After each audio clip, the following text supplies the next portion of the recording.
people in the history of American public diplomacy can be compared to the woman whose last 18 months have been spent fearlessly confronting the unreasonable and immoral anti-Israel bias at the United Nations.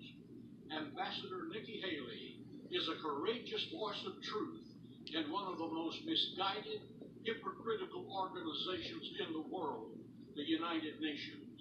For 70 years, America has been Israel's ally and has often defended Israel at the United Nations. But never in all of that time has our nation had one so consistently bold and unwavering in their defense of the Jewish state as has Nikki Haley. Ambassador Haley is a woman whose personal faith is lived out every day in the fulfillment of her duties as the representative of the United States at the United Nations. Surrounded by colleagues who are often hostile or apathetic toward Israel, she has never failed to point out the morality of supporting Israel's right to exist, its right to defend itself, and its right to exercise the same sovereignty as any other nation on earth. When the Security Council attempted to punish the United States for exercising our nation's sovereign right to relocate our embassy in Israel's historic and legal capital of Jerusalem, Ambassador Haley announced she was taking names of the countries who sided against us.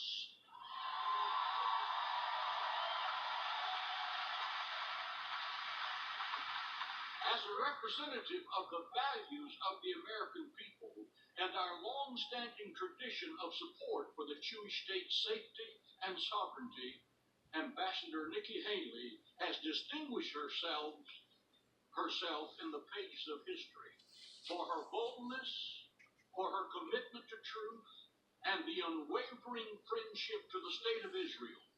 CUFI has honored to present this award as the Defender of Israel.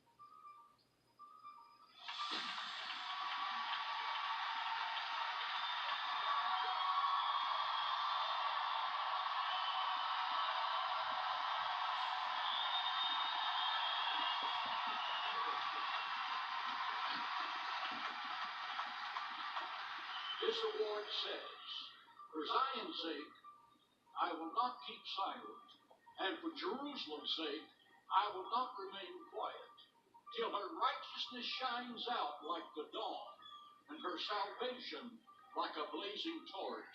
Isaiah 62:1.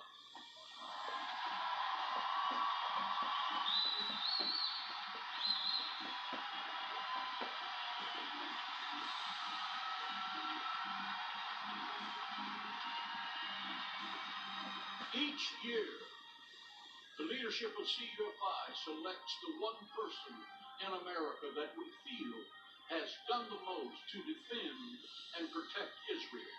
We are delighted and highly honored to present this award to Ambassador Haley.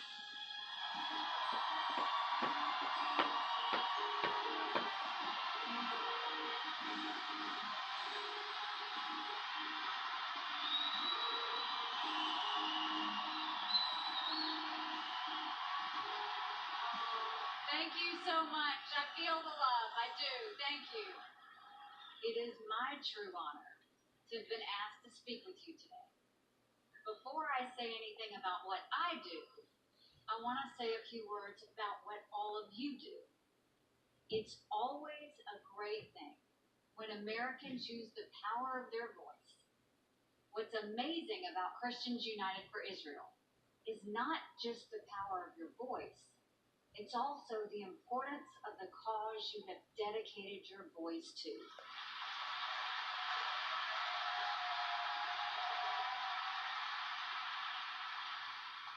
Israel needs friends.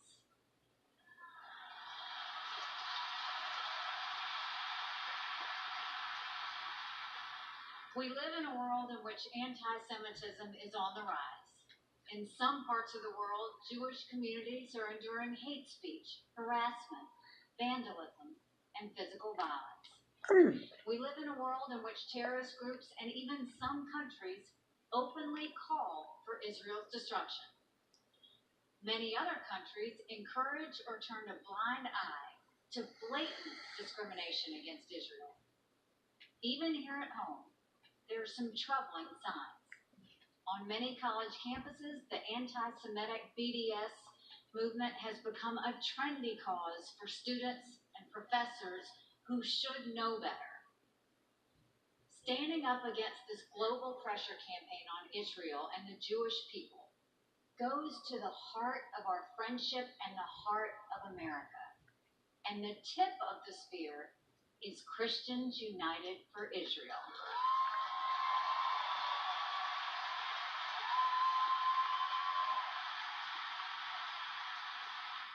The United Nations is an interesting place.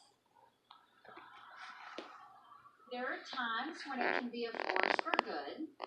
We saw that last year when the international community united against the North Korean nuclear weapons program by passing massive sanctions that strangled their economy, bringing them to the negotiating table. The UN can also be an enormously frustrating and bizarre place. Nowhere is that more pronounced than in the truly awful way the UN has treated Israel for decades. Last September, when Prime Minister Netanyahu spoke at the UN, he said that for too long, the epicenter of global anti-Semitism was the UN itself. That's an amazing statement, but unfortunately, it's true. The Prime Minister also said something else. After describing the revolution that is taking place in Israel's ties with individual nations around the world, Prime Minister Netanyahu said, quote, "There are signs of positive change, even at the United Nations."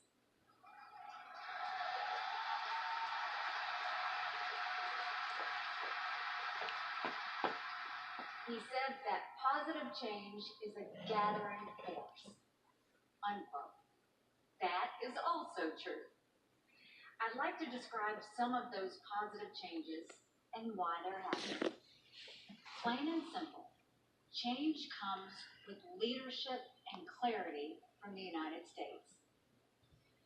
That leadership and clarity was on full display when President Trump made the bold and right decision to move the United States Embassy to Jerusalem.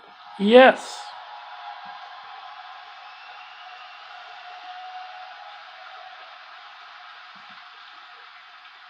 Jerusalem has historically been, is now, and will always be the capital of Israel.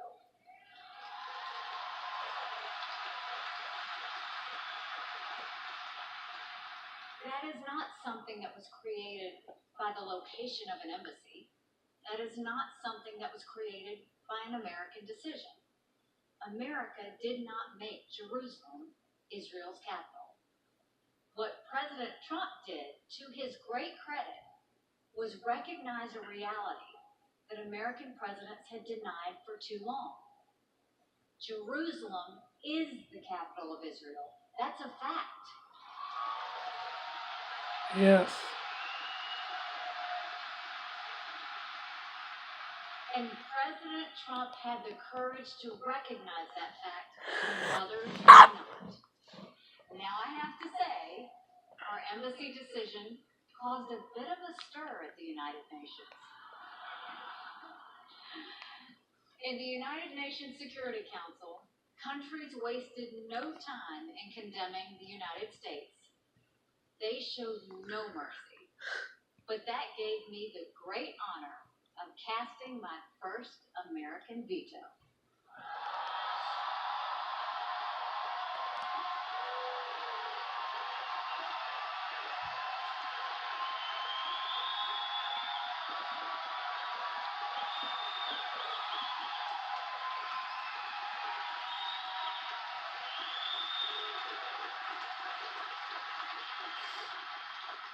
The next week, the Jerusalem issue was brought before the United Nations General Assembly, all 193 countries in a direct attack condemning the United States. We lost that vote, but to many people's surprise, 65 countries refused to go against us. In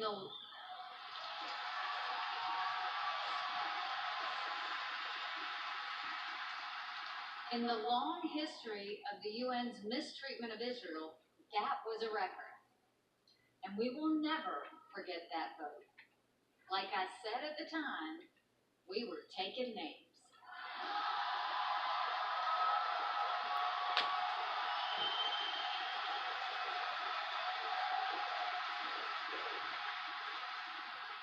President Trump and I are pushing to draw a closer connection between U.S. foreign aid and whether countries support U.S. interests at the UN.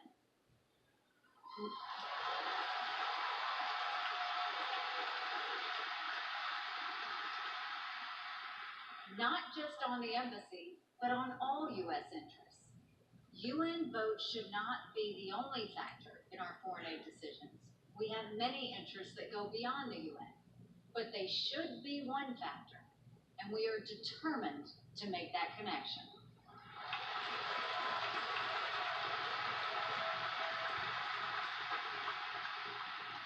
My second Security Council veto just came last month, but this time things turned out differently.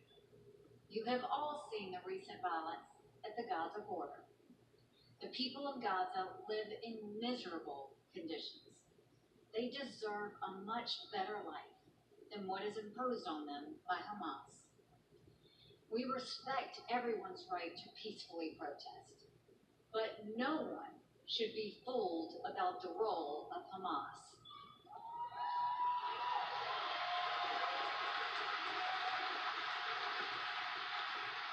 Many of the protesters in Gaza are anything but peaceful. If they were peaceful, there would be no burning tires. There would be no Molotov cocktails. There would be no flaming swastika kites flying into Israel, burning thousands of acres of land.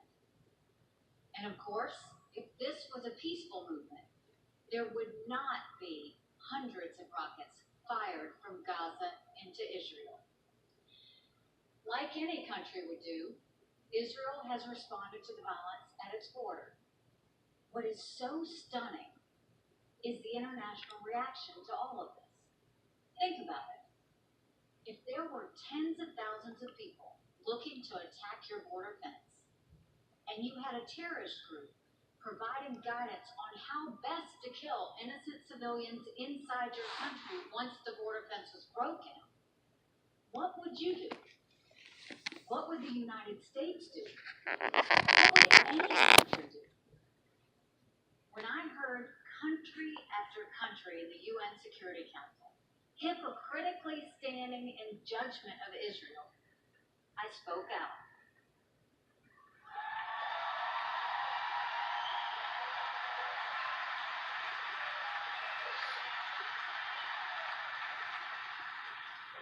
What I said shocked the people at the UN. But I'll say it again because it's the truth.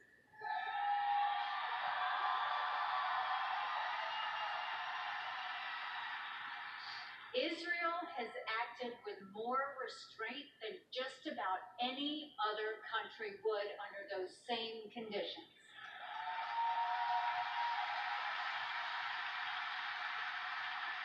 It's true. And yet, Israel is still condemned at the UN. In the Security Council, a shamefully one-sided resolution was put forth condemning Israel's actions in Gaza and making absolutely no mention of Hamas. Not one mention of the terrorist group that uses the people of Gaza as human shields and fires rockets into Israeli schools. That was my second veto.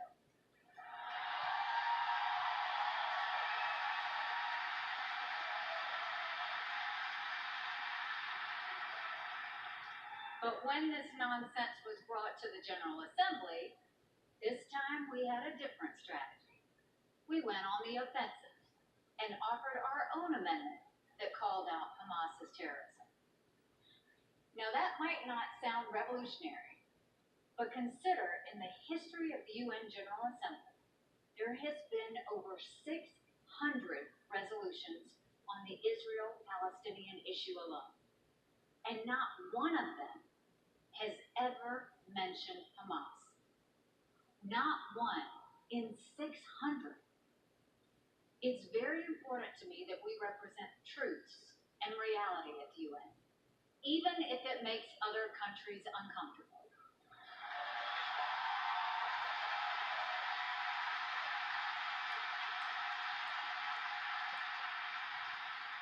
For the first time, we made each country say whether they thought Hamas had any responsibility for the violence.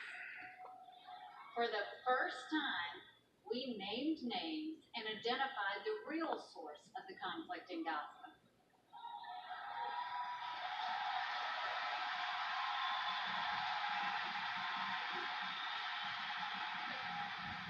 And to everyone's surprise, more countries voted with us than against us.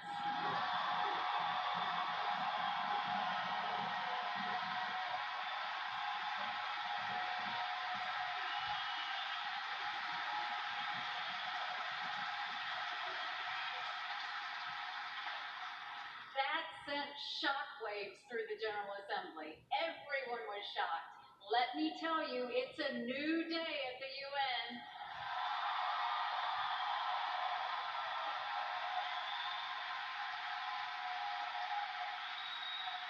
From now on, every country knows that the United States will not just block anti-Israel measures, we will shine a light on those who are responsible. There won't be any more free passes for those who bully Israel at the UN.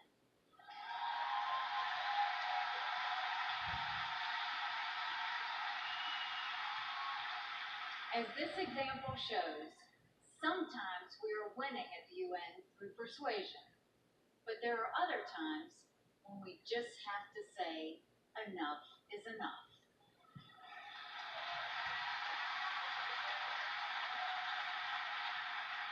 That happened last year with the UN agency known as UNESCO.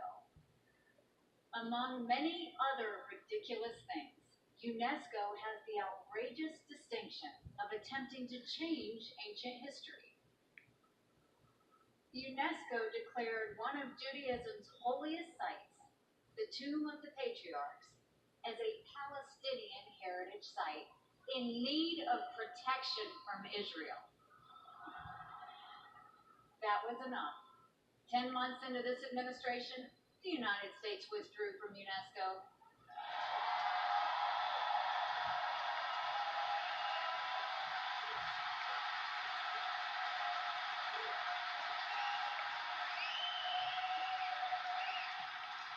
And then there's even more of an outrageous example of the so-called Human Rights Council. This UN agency is supposed to be the world's foremost advocate of human rights. What it's actually become is a protector of dictators and a cesspool of political bias.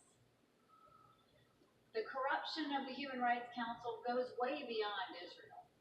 Its membership includes the murderous dictatorships of Cuba, Congo, and China.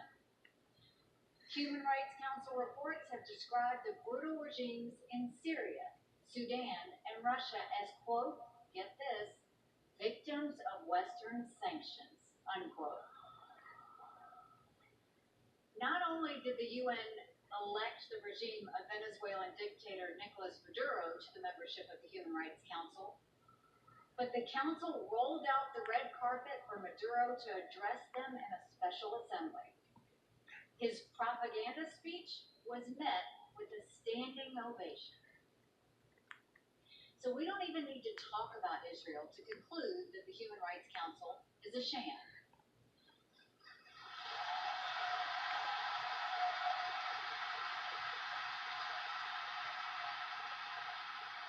But we should talk about Israel because Israel is a special case that proves the moral bankruptcy of the organization. There is only one country in the world that has its own permanent agenda item at the Human Rights Council. It's not North Korea, Iran, or Syria, countries that enslave and torture their own people. It's the free country of Israel.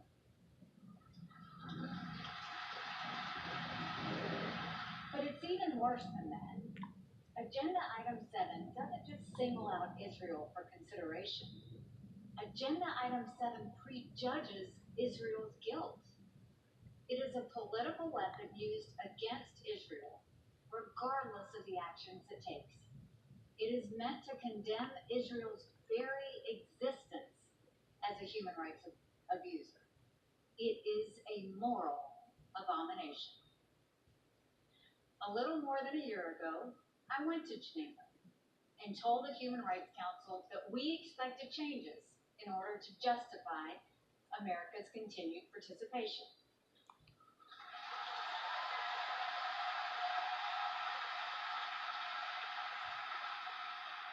We said we needed to change the makeup of the council membership to keep the worst human rights abusers off. And we needed to not just reform, but fully eliminate Agenda Item 7.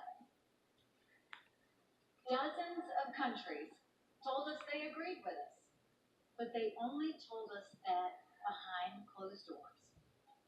They did not have the courage to call it out for what it was. Well, we do have that courage.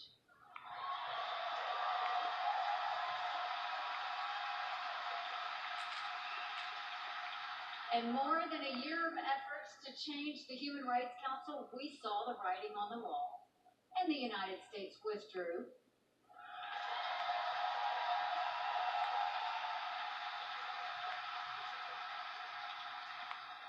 Many friendly countries told us we should stay in the Human Rights Council because American participation was the last shred of credibility the Council had. But that's exactly why we should not be there. America will always be the world's leader in advocating human rights. But we will not do that in a place that makes a mockery of the very human rights ideals it's supposed to uphold.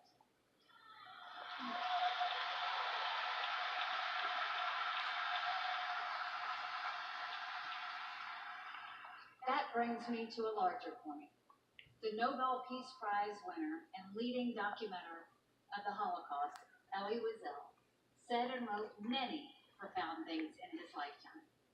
One of those is the idea that neutrality helps the oppressor, never the victim, and that silence encourages the tormentor, never the tormented. I keep that in mind as I battle away at the United Nations.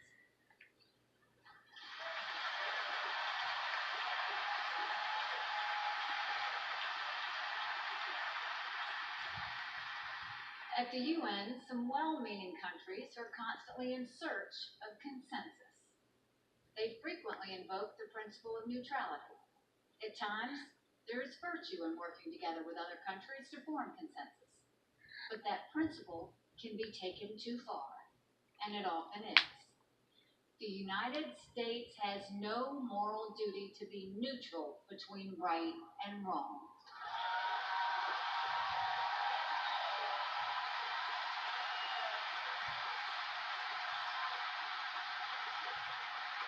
On the contrary, we have a moral duty to take sides, even when that means standing alone.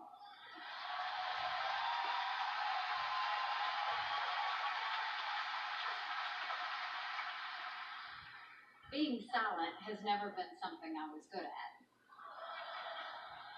You might have seen, and it was mentioned earlier, that the top Palestinian negotiator, Saeb Erekat, bless his heart, recently had some advice for me. He told me I just needed to shut up.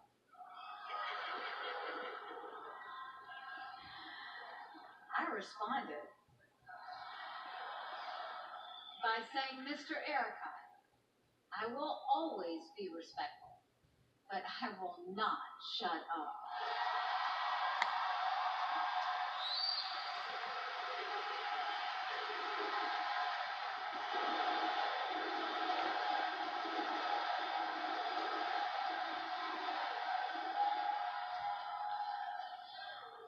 I often get asked how I came to this place and to this worldview.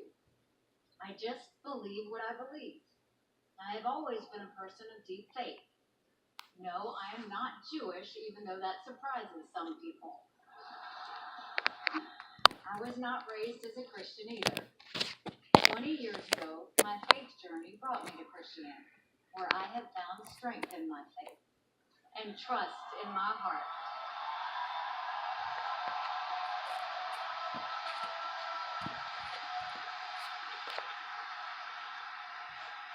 But I'm also a person who is humble in her faith. I don't claim to know the wisdom. I don't claim to have the wisdom to know what God has in store for me or for other people. What I do know is that God has blessed America with greatness and with goodness.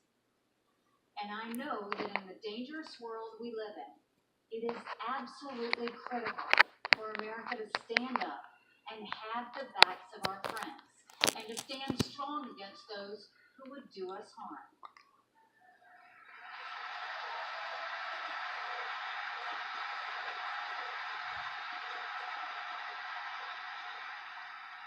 If the United Nations spent its time relentlessly and unfairly attacking Japan, or Australia, or the United Kingdom, I would stand up for them too.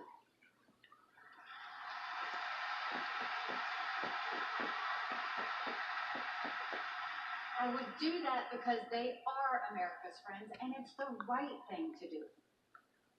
But that's not what happened. 18 months ago, I was given the assignment to represent America in a place that relentlessly attacks Israel. And I was sent there at a time when America had turned its back on Israel. So it was my duty to defend Israel in what is often a dark place for one of America's best friends. I take that duty incredibly seriously and with pride.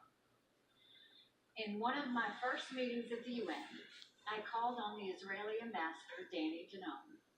Just about 1 month before I arrived, the previous American administration allowed a terrible resolution to pass. That resolution condemned Israel in the most outrageous way. It was a shameful day for America.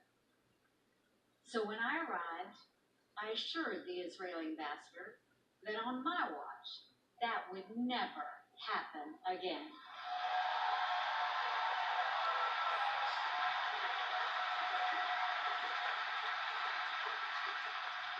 And I'm proud to say the opposite has happened. In all that we're doing, whether it's the embassy decision, or UNESCO, or the Human Rights Council, or pushing for votes against Hamas, our approach on Israel is tied together by one major idea. The idea that runs through all of it is the simple concept that Israel must be treated like any other normal country. It cannot be the case that only one country in the world doesn't get to choose its capital city. It cannot be the case that only one set of refugees throughout the world is counted in a way that causes the number to grow literally forever. It cannot be the case that in an organization with 193 countries, the United Nations spends half of its time attacking only one country. We will not turn a blind eye to it.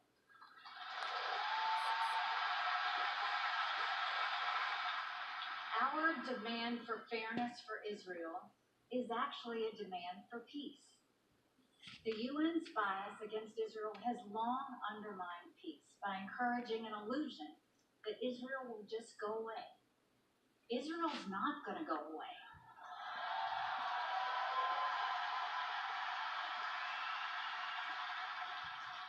When the world recognizes that, then peace becomes possible.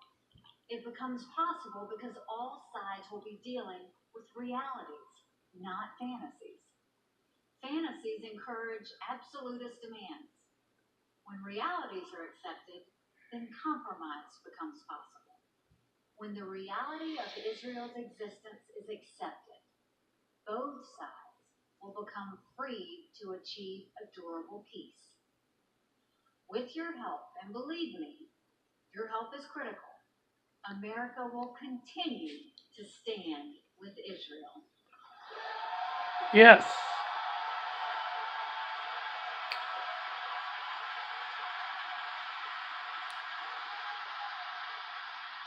We will stand with Israel because Israel's cause is our cause. Israel's values are our values. Israel's fight is our fight. We stand with Israel because we believe in right over wrong. We believe in freedom over tyranny. Thank you so much for taking the time. Thank you for caring.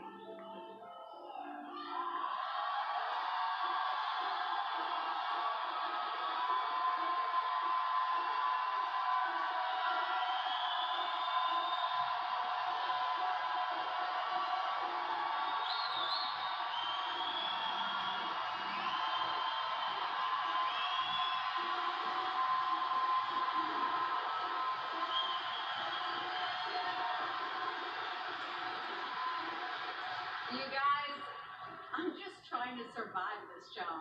So there is nothing better than when Americans use the power of their voices on behalf of good causes. That's what Christians United for Israel is all about. I'm so thankful for your fight. May God bless each and every one of you. Thank you.